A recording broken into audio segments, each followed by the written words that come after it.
ଦେଖନ୍ତୁ ନୂଆଗାଁ ଗ୍ରାମୀଣ ବିକାଶ ମଞ୍ଚ ଆଜି ରାଜ୍ୟସ୍ତରୀୟ ପଞ୍ଚମ ରେ ପଦାର୍ପଣ କରିଅଛି।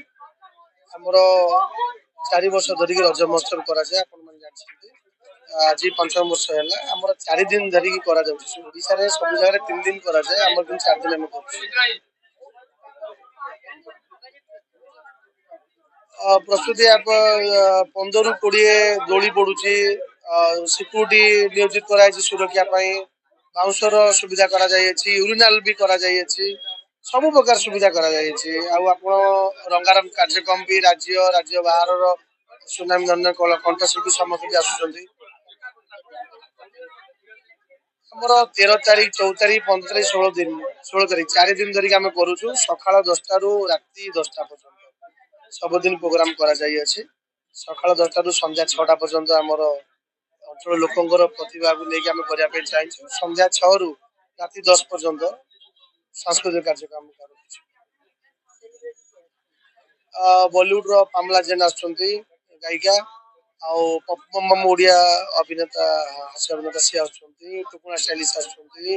ଆପଣଙ୍କର ନନସେନ୍ସ ମଣି ସିଏ ଆସୁଛନ୍ତି। ବାକି ଦେବେଶପତି ଗୀତିକା, ଆଉ ଆପଣଙ୍କର ଅଛନ୍ତି ବହୁତ ନାଁ ନେଇ ହବ ନାହିଁ। ଆମର ହିରୋ ଆଉ ଯୋଉ ଅଭିନେତା ଭିତରେ ଆସୁଛନ୍ତି ଅର୍ଜେନ୍ଦୁ ଆସୁଛନ୍ତି, ଆପଣଙ୍କର ଅମ୍ଳାନ ଆସୁଛନ୍ତି, ପୂନମ ରିଆ ବହୁତ ଏମିତି ଆସୁଛନ୍ତି। ସେମାନେ ସମସ୍ତେ ଆସୁଛନ୍ତି। ଆପଣ ମାନେ ଆସନ୍ତୁ, ଭରପୁର ଏନ୍ଜୟ କରନ୍ତୁ। ରଜର ବର୍ଷା ଯଦି ଭଗବାନ ଧରୁ ନ ହଉ, ବର୍ଷା ପାଇଁ ବି ଆମେ ସୁବିଧା କରୁଛୁ। ସବୁ ପ୍ରକାର ଯାହା ଦରକାର, ଯେମିତି ଜଣେ ଗୋଡ କାଢିକି ଆସିଥିଲେ ଘରୁ ବାହାରକୁ, ଯେମିତି କୌଣସି ପ୍ରକାର ଅସୁବିଧା ହବ ନାହିଁ, ସେଥିପାଇଁ ଆମେ ସବୁ ପ୍ରକାର ସମ୍ପୂର୍ଣ୍ଣ ସୁବିଧା କରୁଛୁ। ରଜ କହିଲେ ଘର ଘରେ ଗୋଟେ ରଜର ପର୍ବ ପାଳନ କରନ୍ତି, କିନ୍ତୁ ରଜଟା ଘର ଘରେ ସୀମିତ ନ ରଖି କେମିତି ଅଞ୍ଚଳ ଲୋକଙ୍କୁ ନେଇ ଗୋଟେ ବାଲିଯାତ୍ରା ଯୋଉ ଟାଇପର ହୁଏ, ବା ଆପଣ ଦୁର୍ଗା ପୂଜା କହିଲେ ଅତୁଟ ହବ ନାହିଁ, ସେ ଟାଇପର କେମିତି ଖାଲି ରଜକୁ ପ୍ରାଧାନ୍ୟ ଦେଇନୁ, ତାର ଆଲୋକୀକରଣ ସହିତ କେମିତି ସାଜସଜ୍ଜା ଉପରେ ତାକୁ ପ୍ରାଧାନ୍ୟ ଦେଇକି ଆମେ ଏଥର କରିଛୁ। ଗୋଟେ ନିଆରା ଭଳି କରିଛୁ। ଆପଣ ମାନେ ଆସିଲେ ଯେତେବେଳେ ପ୍ରସ୍ତୁତିରେ ଯିବେ ଜାଣିପାରିବେ କୋଉ ଟାଇପର କରାଯାଏ। ନୂଆଗାଁ ଗ୍ରାମୀଣ ବିକାଶ ମଞ୍ଚ ତରଫରୁ ଯୋଉ ରଜ ମହୋତ୍ସବ ଆମ ପଞ୍ଚମ ସ୍ତରୀୟ ପାଳନ କରାଯାଉଛି। ବିଗତ ଦିନରେ ରଜ ମହୋତ୍ସବ ଏହି ମଞ୍ଚରେ ବହୁତ ଭଲ ଭାବରେ ପାଳନ କରାଯାଇଥିଲା। ଆଉ ପ୍ରଥମ ଥର ଏଇ 2026ରେ ବହୁତ ନିଆରା ଢଙ୍ଗରେ ନିଆରା ରଙ୍ଗରେ ପାଳନ କରାଯାଉଛି ରଜ ମହୋତ୍ସବ।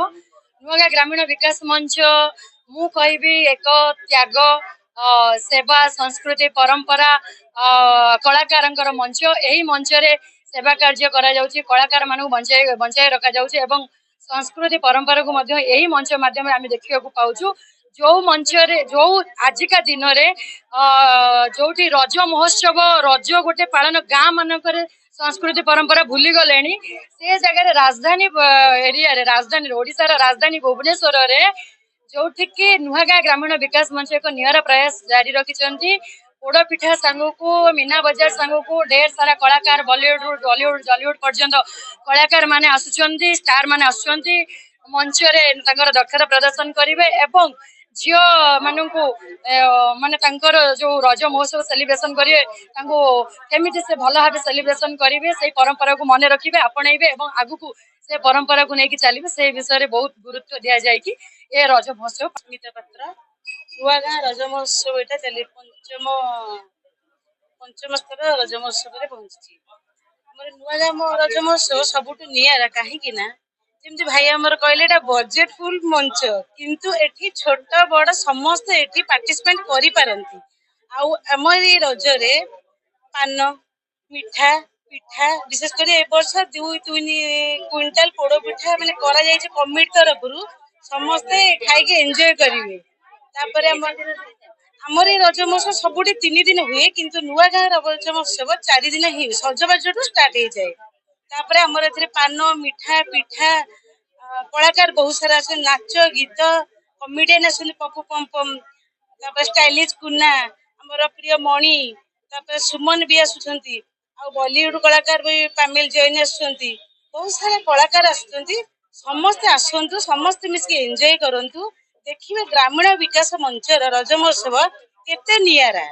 ଦେଖିଲା ପରେ ହିଁ ଜାଣିବେ ଯେ ଏଇଟା କେତେ ନିଆରା। ଏ ମଞ୍ଚ କେମିତି, ଏ ମଞ୍ଚରେ ସମସ୍ତଙ୍କୁ ସମ ଅଧିକାର ଦିଆ ବି ଯାଉଛି। ଏମିତି ନାହିଁ ଯେ ଆମର ଏଇ ପାଖାପାଖି ପିଲା ସେ ପିଲା ବି ପାର୍ଟିସିପେଟ କରିବେ। ସବୁ ପିଲା ଏଥିରେ ସମ ଅଧିକାର ନେଇ ପାର୍ଟିସିପେଟ କରିବେ। ସମସ୍ତେ ଆପଣଙ୍କ ଜରିଆରେ ଆମେ କହୁଛୁ ସମସ୍ତେ ଆସନ୍ତୁ, ଏଠି ସମସ୍ତେ ମିଶି ଭରପୁର ଏନ୍ଜୟ 4 ଦିନ ଭରପୁର ଏନ୍ଜୟ କରିବେ। ଖାଇବାର ବ୍ୟବସ୍ଥା ବି କରାଯାଏ ଏଠି। ଏଠିକି ସମସ୍ତେ ଆସନ୍ତୁ, ଭରପୁର ଏନ୍ଜୟ କରନ୍ତୁ। ଗ୍ରାମୀଣ ବିକାଶ ମଞ୍ଚର ଜଣେ ସଦସ୍ୟ। ଏଥର 5ମ ସ୍ତରୀୟ ରଜ ମହୋତ୍ସବ ପାଳିତ କରାଯାଉଛି। ଏଇ ରଜ ମହୋତ୍ସବର ପୁରା ମଜା, ପାନ ଖାଇବା, ଦୋଳି ଖେଳିବା, ପୁଚି ଖେଳିବା, ଆଉ ତା ସହିତ ଶଙ୍ଖ ହୁଳହୁଳି କରିବା, ଆଉ କଳାକାର ମାନଙ୍କର ଗୀତ ଶୁଣିକି ମନ୍ତ୍ରମୁଗ୍ଧ ହୋଇ ଆନନ୍ଦ ନେବା, ମଜା କରିବାରେ ବହୁତ ଖୁସି ଅଛି। ଏଇ ରଜକୁ ସମସ୍ତେ ଆସନ୍ତୁ। ରାଜ୍ୟ ସ୍ତରୀୟ ରଜ ମହୋତ୍ସବ ବହୁତ ବଡ଼ ଆକାରରେ ପାଳନ କରାଯାଉଛି। ସମସ୍ତେ ଆସି ଭରପୁର ଉପଭୋଗ କରନ୍ତୁ ଏବଂ ଖୁସି ମନାନ୍ତୁ।